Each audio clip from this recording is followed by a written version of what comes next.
Hola, soy Patricia Sánchez Cotillas. Este es el segundo vídeo sobre cómo leer bien una novela. Hoy voy a seguir con el tema del tiempo. Recordaos que yo voy a utilizar muchos ejemplos de escritores, pero sobre todo mi experiencia escribiendo la novela La vida íntima del asesino del pozo, porque considero que es como más puedo aportar, puesto que lo he hecho son los profesores que mejor conozco. Bien, perdón. Comentaros que en el tiempo ya dimos en otro vídeo que se pueden las distintas maneras de empezar una novela. Otros recursos temporales que utilizan los escritores es, por un lado, la elipsis, la analepsis y la prolepsis, o el resumen o la escena, ¿no? Vamos a empezar por lo que es la analepsis y prolepsis. Analepsis es todo lo que, es el famoso flashback del cine, volver hacia atrás. O sea, el autor va contando algo y de repente se recuerda, se pasan unos capítulos donde se habla en el pasado, etcétera, ¿no? Entonces es, bueno, pues retroceder y luego retomar el hilo, ¿no? De ese presente. Luego, la prolepsis es justamente lo contrario, es avisar de lo que va a ocurrir en un futuro. Yo en mi novela La vida íntima del asesino del pozo, la primera frase es una prolepsis, porque empieza aquella tarde, antes de que la asesinaran, decidió dar un paseo en bicicleta, ¿no? Porque de esa manera, ya anticipo el futuro. No hago spoiler de la novela, porque en el primer capítulo las primeras páginas ya se saben que la van a asesinar, pero de esa manera lo que me interesa es un poco recalcar esa mala jugada del destino, ¿no? En el que una joven decide dar un paseo en bicicleta para ir a bañarse, para casa de su abuela, para algo basado en el ocio, en el divertimento, y ella no lo sabe, pero va a encontrarse con su asesino, ¿no? Y ese divertimento y esa vida se va a acabar por completo. Entonces, ahí lo que me interesa es, por un lado, el lector o la lectora sabe mucho más que lo que es el personaje de la novela. Entonces, la intriga tiene que ser, pues, por la lentitud, cómo suceden los hechos y qué tipo de mentalidad tiene ese asesino para hacer eso.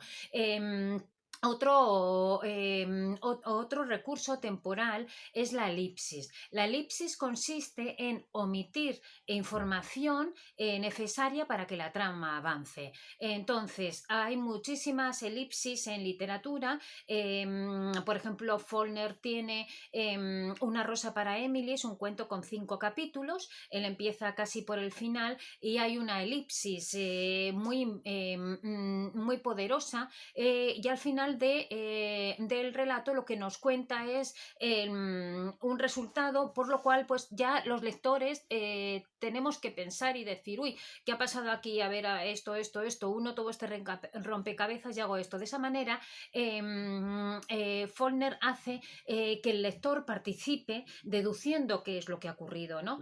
Yo hago una elipsis respecto a una de las escenas, que es, bueno, pues un asesinato, abusos sexuales, etcétera, por varias razones. La primera de todo, para que el ritmo sea mucho más ágil. Lo segundo, porque me parecía que ya cargar una novela con eso era cargarlo con mucha violencia. Ya una persona se puede hacer a la idea, ¿no? de lo que ocurre. Y luego, porque más tarde todos esos detalles aparecerán de manera minuciosa, de una manera mucho más fría, con mucha más distancia emocional, que me interesaba más lo que es en el juicio a través de las palabras, ¿no? Entonces eso hace avanzar mucho la trama, por otro lado, pues nadie sabe qué ha ocurrido, todo el mundo sabe qué ha ocurrido, pero no de la manera que ha ocurrido.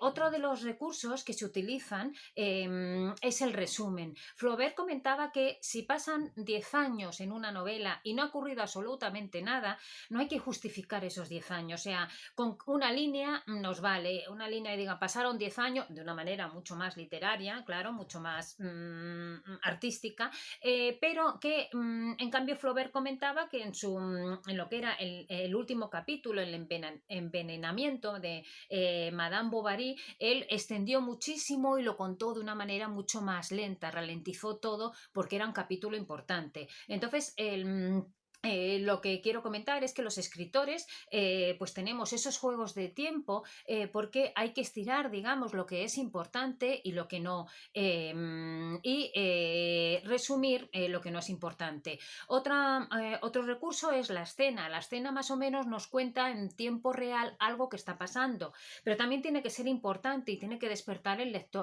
interés del lector o de la lectora, porque es que si no, la novela no funciona. Y comentaros respecto a mi novela La vida íntima del asesino del pozo, que cubre 12 años, claro, yo lo cuento en 224 páginas.